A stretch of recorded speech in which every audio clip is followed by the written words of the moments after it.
सब्जी, सब्जी ले लो सब्जी।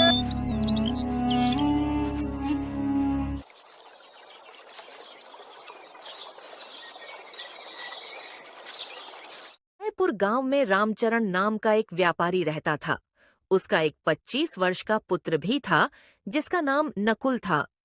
समय के साथ रामचरण को अपने व्यापार में बहुत ज्यादा घाटा हो जाता है, जिस कारण वह बहुत चिंतित रहता था। एक दिन रामचरण अपने कमरे में बैठा हुआ था। तभी नकुल अपने पिता को चिंता में देखकर बोला, क्या हुआ पिताजी? आप इतने परेशान क्यों हैं? मैं बहुत दिनों से देख रहा हूं। आप इतना चिंतित क्यों रहते हैं? ना सही से खाना खाते हो और ना किसी से सही से बात करते हो। बेटा, हमारे व्यापार में घाटा होने की वजह से हमारा व्यापार ठप हो गया। मुझे हर वक्त यही चिंता लगी रहती है कि हमारा घर कैसे चलेगा। जो थोड़े बहुत पैसे जमा किए थे वह भी इतने दिनों में खर्च हो चुके हैं। तभी नकुल की माँ संगीता वहां आकर बोली, नकुल, अब तेरे पिताजी बूढ़े हो चुके हैं। अब वह व्यापार का काम नहीं संभाल सकते हैं और न ही उनमें इतनी हिम्मत है कि वह शहर जाकर दूसरा व्यापार कर सके। इसलिए नकुल, मैं चाहती हूँ कि तुम अपने पिता का काम संभालो और शहर जाकर कोई नया व्यापार करो। संगीता, तुम क्या कह रही हो? नकुल को अभी व्यापार का ज्ञान नहीं है और अभी तो इसकी ज्यादा उम्र भी नहीं हुई है। फिर भला यह शहर जाकर व्यापार कैसे कर पाएगा? आपने भी तो बहुत कम आयु में ही व्यापार शुरू किया था। फिर हमारा बेटा क्यों नहीं कर सकता? हमारा बेटा बहुत होशियार है। यह अपनी जिम्मेदारी अच्छे से समझता है। जी पिताजी, माँ बिल्कुल ठीक कह रही हैं। मुझे अपनी जिम्मेदारियां समझनी चाहिए। नकुल, अभी तुम व्यापार करने के लिए बहुत छोटे हो। तुम्हें दुनियादारी की समझ नहीं है। तुम दूसरे शहर में कैसे व्यापार करोगे? पिताजी, मैं अकेले नहीं जाऊंगा। मैं अपने दोस्त अजय को भी साथ लेकर जाऊंगा। आप मेरी चिंता मत कीजिए। लेकिन अजय की तो अभी अभी नई नई शादी हुई है। फिर भला वह अपनी पत्नी को छोड़कर तुम्हारे साथ क्यों जाएगा? पिताजी, अजय मेरा बहुत अच्छा दोस्त है। उसने मुझे कभी किसी काम के लिए मना नहीं किया। मुझे यकीन है वह मेरे साथ जरूर जाएगा। इतना कहकर नकुल अपने दोस्त अजय के घर के लिए निकल जाता है।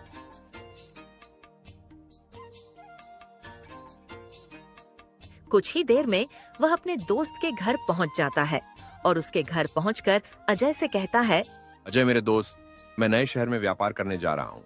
अगर तुम भी मेरे साथ चलोगे तो व्यापार शुरू करने में आसानी होगी। अरे नकुल भाई, मैं तुम्हारे साथ नहीं जा सकता। मेरी अभी नई नई शादी हुई है। अपनी पत्नी को छोड़कर मैं तुम्हारे साथ कैसे जा सकता हूँ? अरे भाई, बस 1 महीने की तो बात है। तुम अपनी पत्नी को उसके माइक छोड़ दो। तुम तो जानते ही हो पिताजी की तबीयत अब ठीक नहीं रहती और उनके व्यापार का काम मुझे ही संभालना है। अरे नकुल, तुम समझ क्यों नहीं रहे हो? मैं तुम्हारी तरह किसी बड़े व्यापारी का बेटा नहीं हूँ। मैं गरीब आदमी हूँ। मेरे अपने घर के भी कुछ काम है। अजय भाई, मैंने तो तुम्हें अपना बहुत अच्छा मित्र माना था, लेकिन तुम तो स्वार्थी निकले। अरे नहीं नकुल, मैं स्वार्थी नहीं हूँ। तुम ये कैसी बातें कर रहे हो? खो अजय, तुम मेरे साथ चलोगे तो तुम्हारा भी तो फायदा है।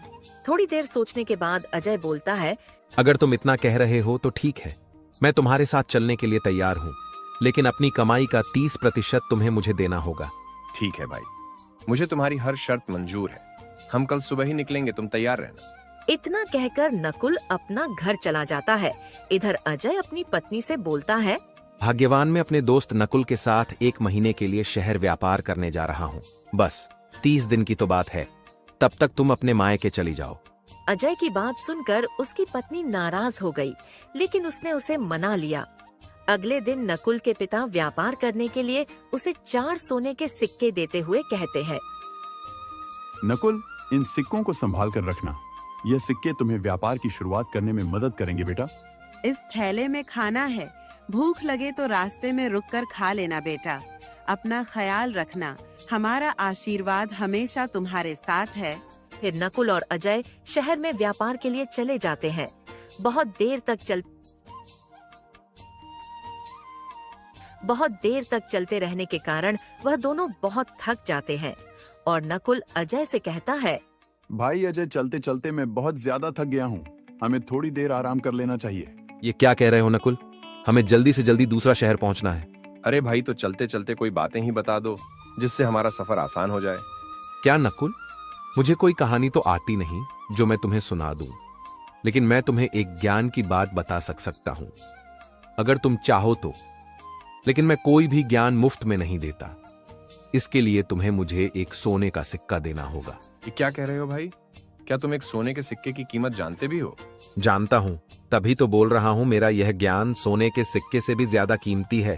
अच्छा, जरा मैं भी तो जानूं, क्या है तुम्हारी वह ज्ञान की बात? अरे भाई, अभी तो मैंने बताया, मैं तुम्हें तब बताऊंगा जब तुम मुझे एक सोने का सिक्का दोगे। नकुल अपनी पोटली से एक सोने का सिक्का निकालकर अजय को दे देता है।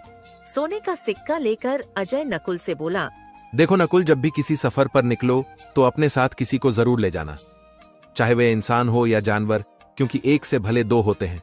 अजय की बातें सुनकर नकुल को बहुत गुस्सा आया और वह सोचने लगा, सिर्फ इतनी सी बात बताने के लिए इसने मेरा एक सोने का सिक्का ले लिया।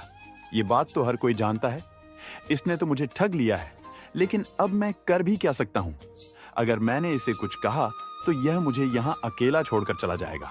नकुल चुप रहना ही ठीक समझता है और वह दोनों फिर से आगे बढ़ने लगते हैं। सोने का एक सिक्का पाकर अजय बहुत खुश था, लेकिन अब उसके मन में और भी लालच आ गया था और वह सोचने लगा, मुझे अपनी पत्नी की बहुत याद आ रही, एक दो सिक्के और मिल जाते तो यहीं से वापस लौट जाता मैं। तभी नकुल उसे बोलता है, अरे अजय भाई, सुबह से चलते चलते अब शरीर में जान नहीं बची है, हमें थोड़ी देर रुककर आराम कर लेना चाहिए। अरे नकुल, हमें अभी बहुत लंबा रास्ता तय करना है, अगर ऐसे ही रास्ते में रुके तो शहर पहुंचने में कई दिन लग जाएंगे। अरे भाई, तो कोई अच्छी बात ही बता दो जिससे सफर आसान हो जाए। अरे भाई, मैंने तुम्हें बताया तो मुझे कहानी नहीं आती, मेरे पास सिर्फ ज्ञान की बातें हैं जो तुम्हारे जीवन में बहुत काम आएंगे। लेकिन यह ज्ञान बहुत बहुमूल्य है, इसीलिए अगर तुम मुझसे कोई ज्ञान की बात सुनना चाहते हो तो तुम्हें एक सोने का सिक्का देना होगा।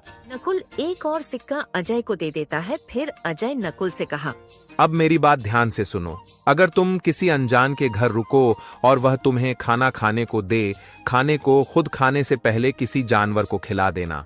अजय भाई, ऐसा क्यों करना चाहिए?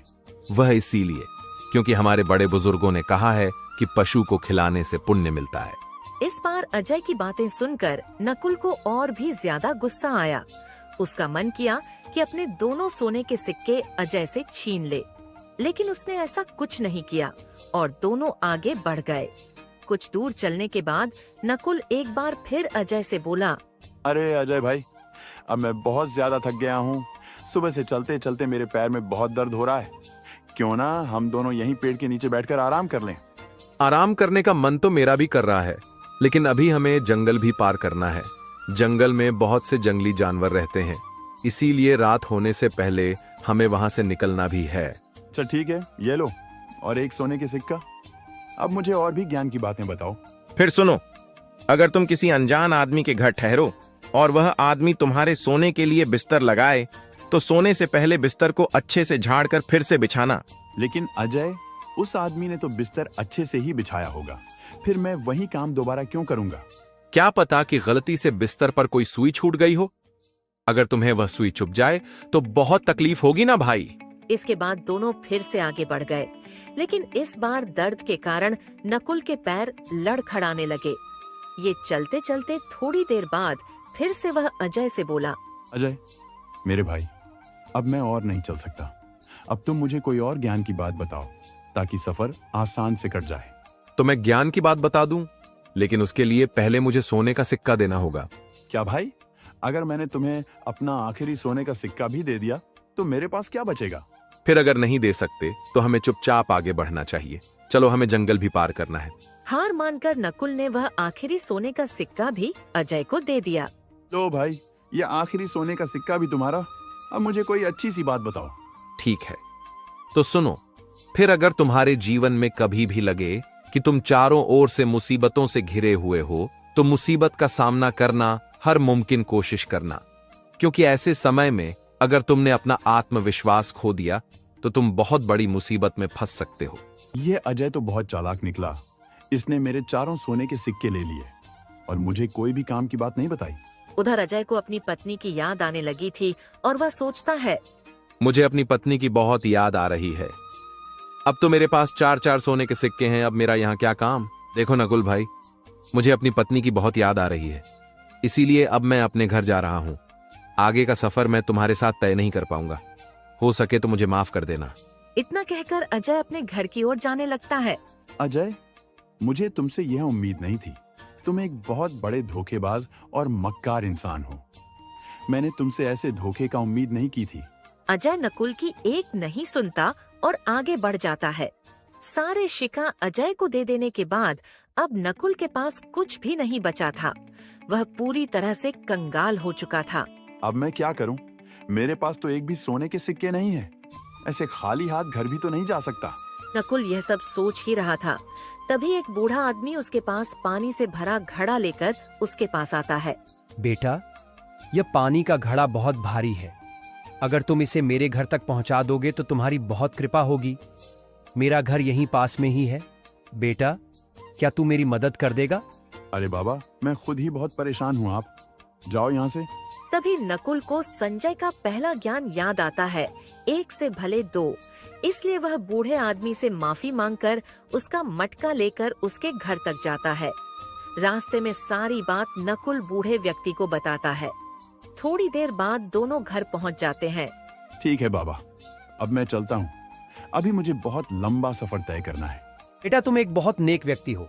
थोड़ी देर मेरा यहीं पर इंतजार करो, मैं अभी आता हूँ।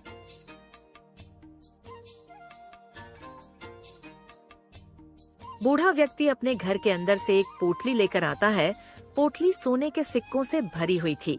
बेटा, इन सिक्कों की पोटली से तुम अपना व्यापार शुरू कर सकते हो। और एक बात याद रखना, यहाँ से कुछ दूर रास्ते में तुम्हें एक गांव मिलेगा। वह गांव ठगों से भरा हुआ है। वह लोग तुमसे तुम्हारी पोटली छीनने की कोशिश करेंगे, मगर तुम उनकी बातों में मत आना। उन लोगों के बीच में तुम्हें बहुत दिमाग से काम लेना होगा। बूढ़े की बातें सुनकर नकुल वहाँ से चला जाता है। थोड़ी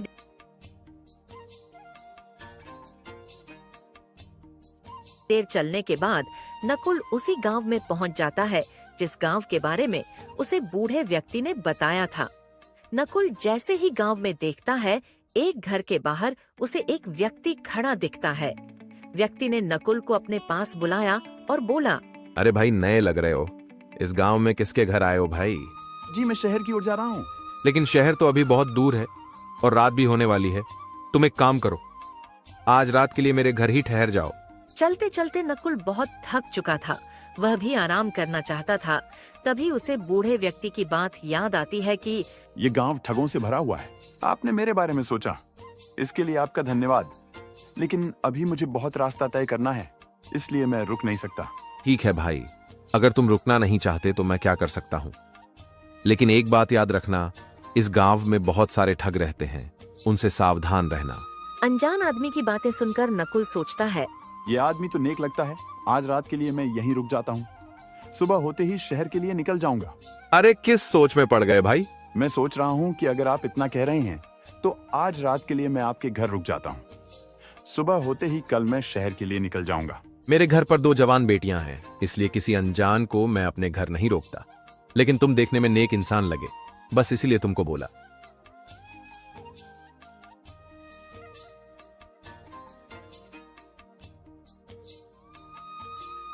घर में पहुंचते ही नकुल की नजर अनजान आदमी की छोटी बेटी पर पड़ती है, जो लगभग 15 साल की थी। यह मेरी छोटी बेटी है, पूर्णिमा। मेरी बड़ी बेटी 22 साल की हो चुकी है, लेकिन अभी तक उसका विवाह नहीं हो पाया, क्योंकि लोग दहेज मांगते हैं और मेरे पास इतने पैसे नहीं हैं। अब तुम ही बताओ भाई, मैं अपनी बेटियों की शादी कैसे करूं? आप चिंता मत कीजिए, भगवान ने चाहा तो आपकी बेटी की शादी जल्दी ही हो जाएगी। नकुल ने अपनी सिक्कों की पोटली में से 5 सोने के सिक्के निकालकर अनजान आदमी को दे दिए। आप इन सिक्कों से अपनी बेटियों की शादी करा देना और बचे हुए पैसे से अपना कोई व्यापार शुरू कर लेना। सोने के सिक्के देखकर दोनों बाप बेटी बहुत खुश होते हैं। दरअसल वो लोग ठग थे। आप आराम कीजिए, तब तक मैं आपके लिए खाना लेकर आती हूँ। नकुल जाकर कमरे में बैठ जाता है। तभी पूर्णिमा उसके लिए खाना लेकर आती है। आप ये खाना खा लीजिए, तब तक मैं आपका बिस्तर लगा देती हूँ। नकुल खाना खाने वाला ही होता है, तभी उसे अजय की दूसरी बात याद आती है। जब भी किसी अनजान आदमी के घर खाना खाओ तो सबसे पहले थोड़ा खाना किसी जानवर को खिला देना। इसलिए नकुल थोड़ा सा खाना लेकर एक गाय को खिला देता है। खाना खाते ही गाय तुरंत मर जाती है। यह सब देखकर नकुल तुरंत ही समझ जाता है कि वह ठगों के घर में रुका है। नकुल अपने कमरे में जाता है और सोचने लगता अब है। मैं क्या करूं? मैं तो यहाँ से भाग भी नहीं सकता। मैं तो इन ठगों के बीच में फंस गया हूँ। हो सकता है ये लोग मुझे मार भी दें। एक काम करता हूँ, मैं इस खाने को कहीं छुपा देता हूँ। इससे उस ठग की बेटी को लगेगा कि मैंने खाना खा लिया है। नकुल सारे खाने को कहीं छुपा देता है। वही दूसरी तरफ दोनों बाप बेटी नकुल के मरने का इंतजार कर रहे थे। पिताजी, मैं देख कर आती हूँ कि वह आदमी अभी तक मरा या नहीं। पूर्णिमा नकुल के कमरे में जाती है तो देखती है कि वह चारपाई पर आराम से बैठा हुआ है। सही सलामत बैठा देख पूर्णिमा उसे कहती है, खाना खा लिया आपने? हाँ, मैंने खाना खा लिया। मुझे यहाँ पिताजी ने भेजा था ये देखने कि आपने खाना खाया या नहीं। मैं अभी जाकर उन्हें बताती हूँ कि आपने खाना खा लिया है। पूर्णिमा जल्दी से अपने पिता के पास जाकर कहती है, पिताजी, मैंने तो खाने में ढेर सारा जहर मिलाया था। पता नहीं वह कैसे बच गया। पता नहीं किस मिट्टी का बना है जो इतना सारा जहर खाकर भी जिंदा है। तू चिंता मत कर बेटी, वह जहर खाकर तो बच गया, लेकिन अगली बार नहीं बच पाएगा। अब हमें अपनी दूसरी योजना पर काम करना है। फिर पूर्णिमा नकुल के कमरे में जाती है और उसे कहती है, आप बहुत थक गए होंगे। मैंने सामने वाले कमरे में आपका बिस्तर लगा दिया है, आप जाकर सो जाओ। नकुल बिस्तर पर सोने वाला ही था। तभी उसे अजय की तीसरी बात याद आती है कि जब भी कोई अनजान आदमी तुम्हारे लिए बिस्तर लगाए तो पहले उसे झाड़ लेना। नकुल ने बिस्तर को झाड़ कर देखा तो उस पर ढेर सारी किलें लगी हुई थी जिसमें जहर था।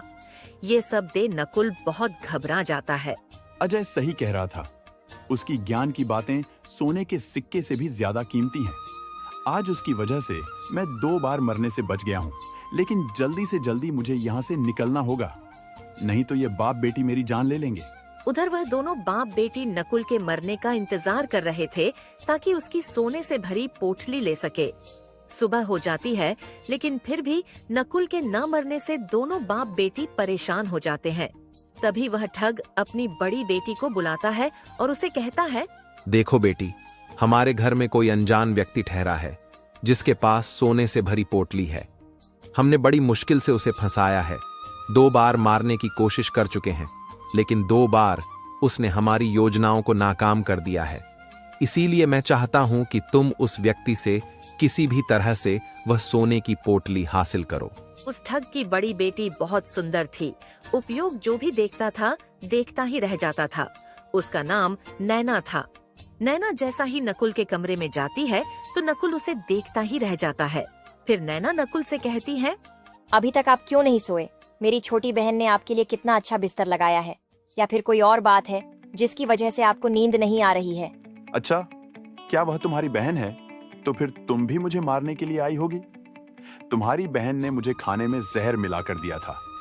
अगर मैं अपना खाना गाय को नहीं खिलाता तो उस जहर वाले खाने को खाकर कब के मेरे प्राण निकल जाते, और उससे भी नहीं हुआ तो उसके बाद तुम्हारी बहन ने बिस्तर के नीचे जहर वाली किल रख दी थी।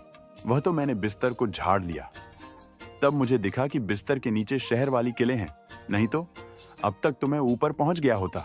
आप चिंता मत कीजिए, मैं अपनी बहन की तरह नहीं हूँ। मैं किसी की जान नहीं लेना चाहती। अगर आप अच्छे से अपने सोने के सिक्कों की थैली हमें दे दोगे तो हम आपके साथ कुछ नहीं करेंगे, और उसके बाद आप यहाँ से चले जाना। अगर आपने वहाँ सोने के सिक्कों की थैली मुझे नहीं दी तो मेरे पिताजी आपकी जान ले लेंगे। इसलिए आप अगर अपना भला चाहते हो तो वह सोने के सिक्कों की थैली हमें दे दीजिए।